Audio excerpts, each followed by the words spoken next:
going second, and I know this is true, there aren't going to be any cookies left for me on the table, so keep some for me. For those of you, if you had a quick opportunity to look at this, I mean, I just scanned this at the table. This is incredible. I mean, this is absolutely incredible. Great stuff. So, Alan, thank you. Thank you for everybody coming out. It's amazing how one man, one organization can do so much for one community, and you know, I'm humbled by what you do. So, thank you. My name is Marty Nothstein. For those of you who don't know me, I was born and raised right here in the Lehigh Valley. Most of you will probably remember me as being the Olympic gold medalist. If you don't, I trained for the first part of my life to be one of the best athletes in the world. More specifically, the fastest man on the bicycle. Trained really hard, had quite a few setbacks along the way, but despite all the setbacks, you know, I kept at it. I became a national champion when I was 16 years old. I became a world champion when I was 23. I won an Olympic silver medal in 1996 at the Olympic Games. Wasn't good enough for me. Went back 4 years later, won the Olympic gold medal in the year 2000. Towards the end of my cycling career, I started a small business. I built a car wash business from the ground up. I own and operate my family's farm. 3 years ago, I was elected to the Lehigh County Board of Commissioners, and I've chaired the board for the last 2 years. Very proud of the success we've had at the county commission. We've been able to get our county-owned nursing home off the ground with a $68 million investment, something that we're very proud of. We're going to take care of our senior citizens at the highest level. Also, I chair the Farmland Preservation Board.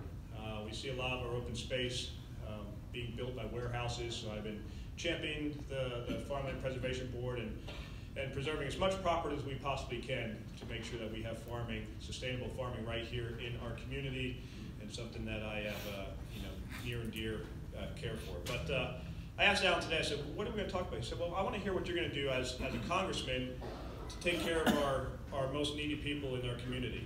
So I wrote some things down, and you know, I just want to share them with you. So to me, you know, welfare is an important safety net for our poorest citizens. We must ensure that families do not go without food or clothing or shelter. Ultimately, we have a moral obligation to do so. All of us should have the chance to succeed no matter where we start in life. America is about striving, but too many of our people get stuck. It happens right here in our community. Approximately 46 million people, including more than 1 in 5 children, live in poverty. That's absolutely unacceptable, folks. Not in this society anymore. Washington has spent more than $22 trillion fighting poverty. But if you grew up poor, you have just as you're going to have an opportunity. I'm sorry. But yet today, if you are born poor, you're just as likely to stay poor as you were 50 years ago. We need to ask ourselves why that is happening, why things haven't been fixed. One of the issues is there's an apparent problem with waste, fraud, and abuse in our system. Improper welfare payments, including fraud, are estimated to be 10% of all welfare payments made. It totaled over $70 billion, and that amount came directly from the federal government's General Accounting Office. Just this fraud alone is the sum of the entire budgets of programs like the Temporary Assistance for Needy Families program, very important program, the Child Nutrition Program, the Head Start program for children, the Special Supplemental Nutrition Program for women, infants, and children, the Lifeline program, and the Low-Income Home Energy Assistance Program, to name a few. A lot of those programs we use right here in the Lehigh Valley. Just the fraud alone would be able to fund all those programs. But through good governance, we can make these programs more efficient, reduce fraud, and the misuse of those funds. I believe in many of the federal programs. The bottom line is, oh, I'm sorry. I might be missing a page here.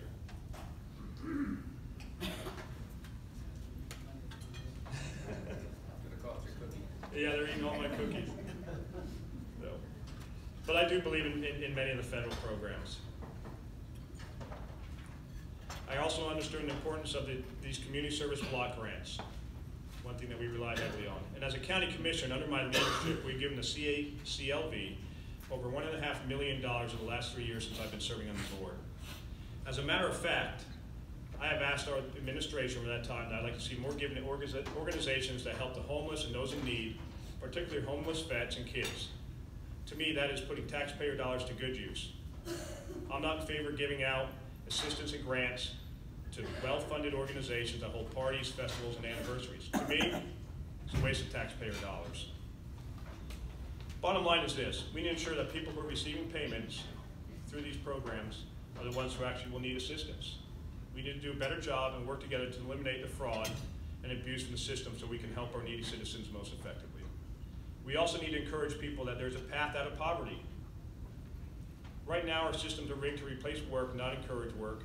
The system traps family in a cycle of poverty, oftentimes shuffling them from program to program instead of helping them break free altogether. I will tell you this, and I promise you this.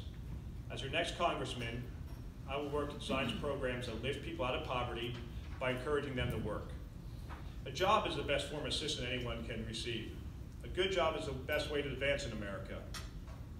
And that's what we need to encourage our citizens to do. Everybody's fallen on hard times, but we can get them out of the hard times. Everybody needs a hand up every once in a while, but we want to make sure our systems lead people into jobs and opportunities, and not a system that you rely on welfare. I'll work to develop and fund skill-based education mentorships within our communities.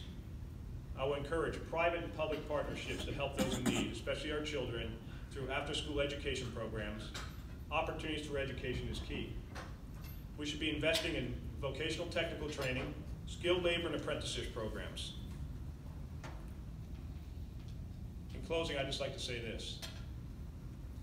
We as a community need to ensure that families do not go without food, clothing, and shelter. We need to ensure that these programs are funded, and we need to make sure we fund programs that are designed to lift people out of poverty. As I said before, I believe in many of the programs, federal programs we have: Social Security, SSI, Medicare, Medicaid, public housing, and the various types of food assistance. I promise you this as well, just like Charlie Dent. If elected, I will not defund these programs. I believe they provide the necessary good to our community and nation. Ultimately, at the end of the day, it comes down to this as well. 3 words: hope, growth, opportunity. Hope meaning this: letting people know that there's more for you to go after if you go after it. Growth.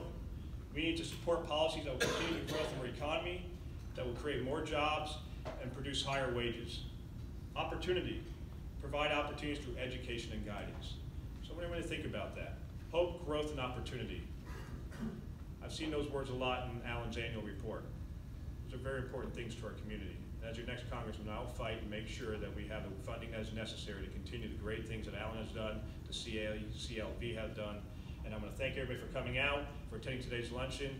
All the sponsors, thank you for putting your hard dollars to a good cause, and thank you for having me. So thank you.